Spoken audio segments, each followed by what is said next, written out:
ബുർക്കയിട്ട സ്ത്രീയെ ബസ്സിൽ കയറ്റില്ല എന്ന് ബസ് കണ്ടക്ടർ അങ്ങ് തമിഴ്നാട്ടിലാട്ടാ. അങ്ങനെയെങ്കിൽ ആ ബസ് റോട്ടിൽ ഓടണ്ടാന്ന് തമിഴ്നാട് സർക്കാർ. അടിപൊളി. ശരീരം മുഴുവൻ ബുർക്കയിട്ട് മറച്ച സ്ത്രീയെ കാണുമ്പോൾ ചിലർക്ക് ഭയങ്കര അസഹിഷ്ണുത.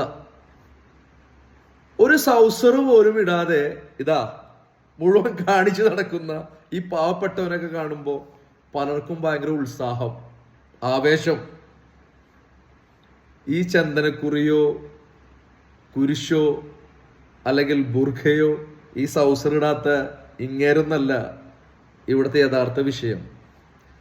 ഇത്തരം വസ്ത്രങ്ങളൊക്കെ ഒരു മറയാക്കിയിട്ട് അല്ലെങ്കിൽ ജാതിയെയും മതത്തിനെയും കൂട്ടുപിടിച്ച് കുറ്റകൃത്യങ്ങൾ ചെയ്യുന്ന ചിലരുണ്ട് സമൂഹത്തിൽ. അവരെയാണ് ശിക്ഷിക്കേണ്ടത്, അവരെയാണ് പരിശോധിക്കേണ്ടത്, അവരെയാണ് മാറ്റി നിർത്തേണ്ടത്. അല്ലാതെ ഈടെയായിട്ട് കണ്ടുവരുന്ന ചില പ്രവണതയുണ്ട് ചിലരില്, അതിപ്പോൾ അധികരിച്ചിരിക്കുകയാണ്.